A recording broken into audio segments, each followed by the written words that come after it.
Si descubrimos algo inusual en tu gasto, te avisaremos inmediatamente. Y si hay algún problema, verificaremos que no sea tu problema. American Express. Libera el potencial.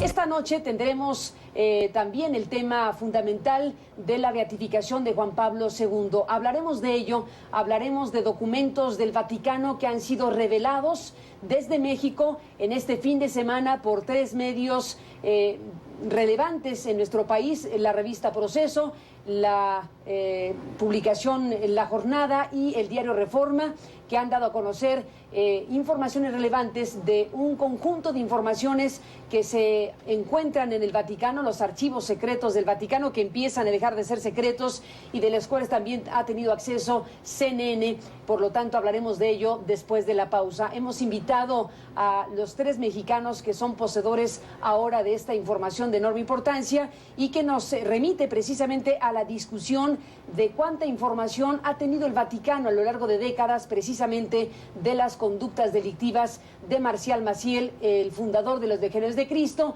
esta figura que, como bien dice la revista Proceso en su portada de este fin de semana, convierten al tema en un estigma precisamente para Juan Pablo II, el hoy beato. Los documentos secretos del Vaticano esta noche en CNN.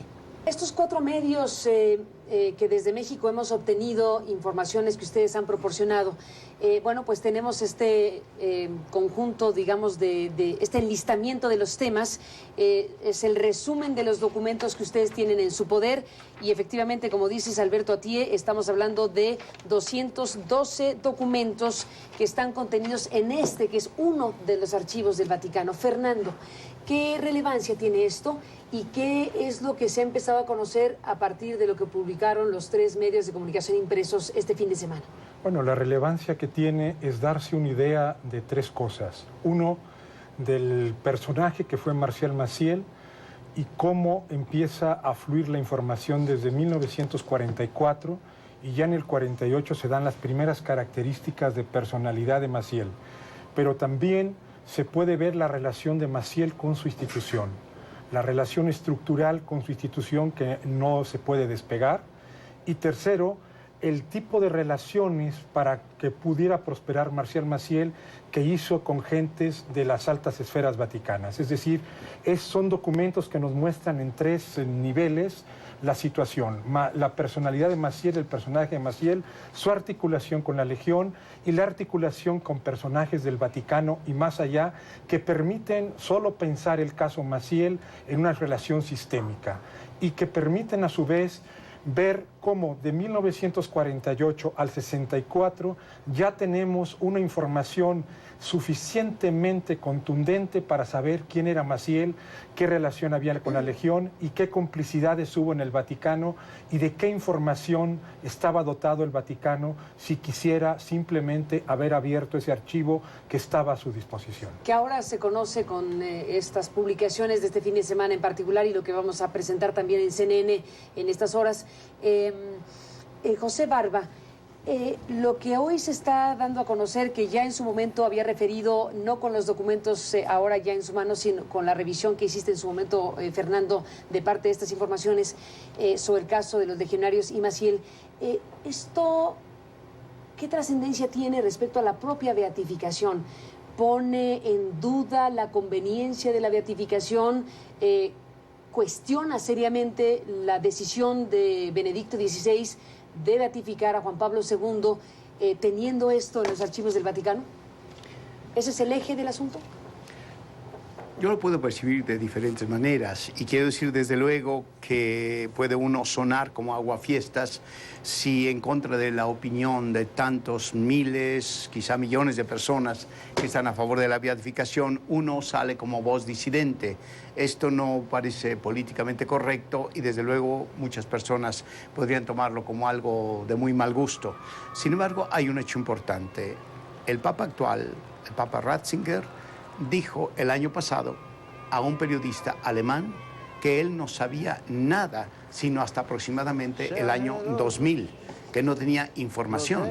Sin embargo, nosotros sabemos que el intercambio de información, por lo menos de 4 congregaciones, o 3 y en la Secretaría de Estado, tenía que haber hecho al cardenal Ratzinger, mientras era titular como prefecto de la Sagrada Congregación de la Doctrina de la Fe, de que había estos documentos en la Sagrada Congregación de los religiosos, igualmente en la Sagrada Congregación del Clero y algunos indudablemente en el mismo Santo Oficio. Entonces es inconcebible y más bien parece como si fuera una conspiración el hecho de que se diga algo contrario a la verdad y que el mismo que fue secretario del prefecto de la congregación, el cardenal Ratzinger, me refiero a Angelo Amato, que era su secretario, hubiera preguntado al sustituto del cardenal Ratzinger, es decir, a William Levada, si tenía información o no que pudiera aparecer como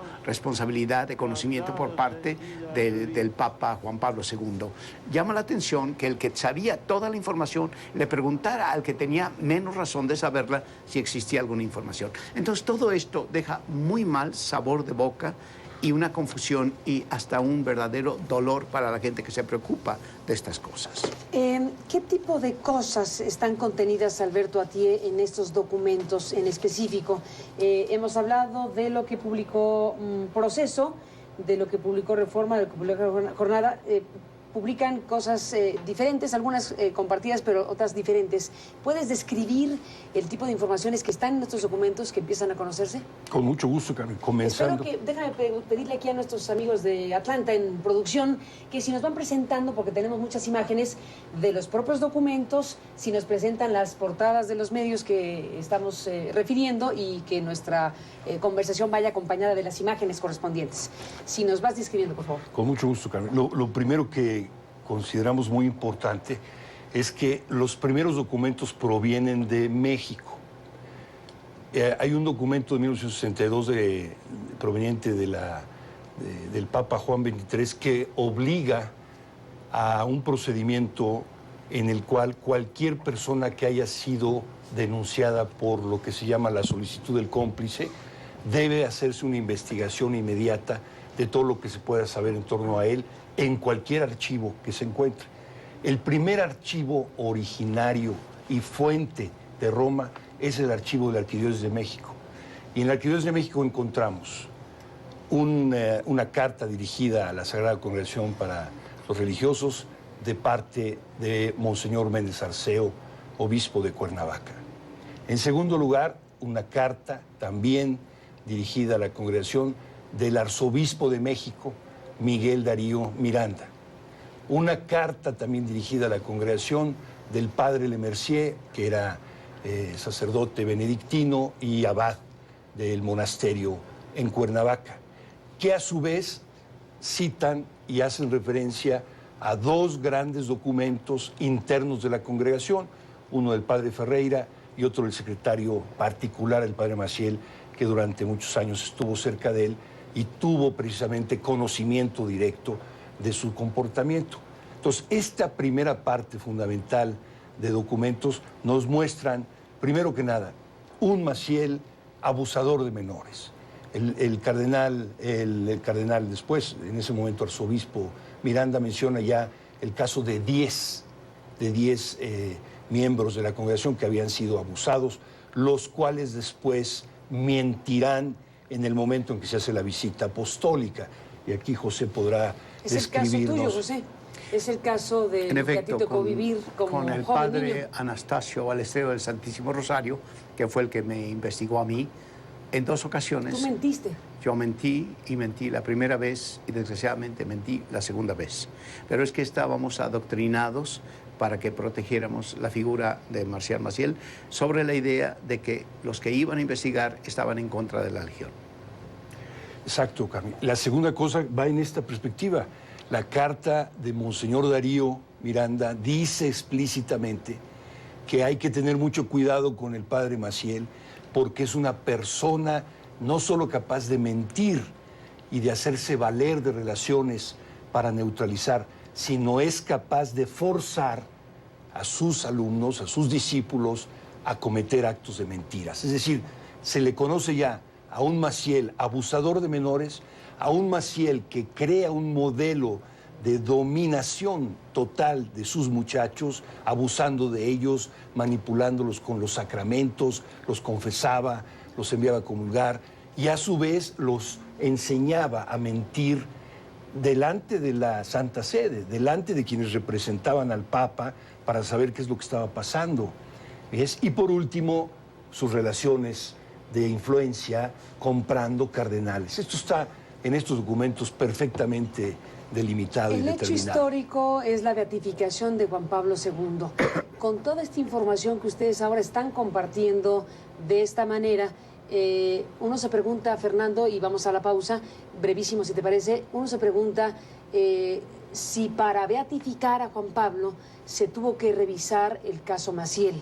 Es decir, se da por sentado que se revise el caso Maciel y que se responde que no tuvo ninguna, se exonera a Juan Pablo II de cualquier responsabilidad sobre esto que está en los archivos del Vaticano, que ahora se sabe que está ahí. Sí, en efecto. Cuando se pregunta al cardenal Levada si había información relevante, dice que solo había algunas cartas y algunas quejas de algunas personas. En un primer momento trataron de volver la información del caso Maciel como un complot. Después la censuraron y últimamente la volvieron inocua, es decir, aquí no pasó nada o hay cosas muy elementales.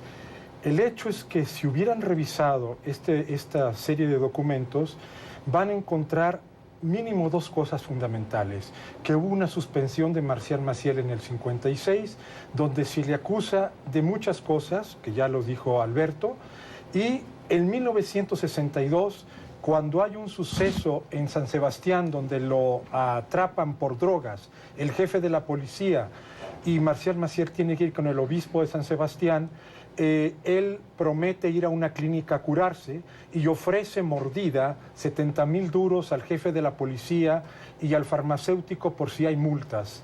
Todo eso pasa inmediatamente a la Sagrada Congregación de Religiosos y ahí la Sagrada Congregación de Religiosos el 18 de mayo dice que el 19 de mayo iban a tener una reunión con Juan XXIII para suspender definitivamente a Marcial Maciel y el día anterior llega una carta de la Nunciatura de Madrid y se suspende la reunión por órdenes de la Secretaría de Estado, es decir, el cardenal Amleto Scicognani. Entonces uno puede ver en los documentos dos momentos, una suspensión en septiembre del 56 y vuelta de Marcial Maciel en septiembre del 58 y una segunda suspensión que estaba lista y que fue bloqueada. Si hubieran revisado esos documentos, era facilísimo para decir no solo que había algunas cartas y algunas quejas. Bueno, se acabó el tiempo. Gracias a José, gracias a Fernando y Alberto por estar aquí en este primer programa que hemos destinado a estos documentos secretos del Vaticano. Presentaremos mañana información relevante de la que ya estaba adelantando con nuevos documentos Fernando González y presentaremos una carta que es muy importante, cuya autoría intelectual y redacción corresponde a Justo Muyor, quien fuera nuncio apostólico en México y que forma parte del archivo de José Barba. Después de esto, estaremos con el programa de mañana y bueno, pues informaciones y documentos históricos que estamos presentando. Gracias, hasta mañana.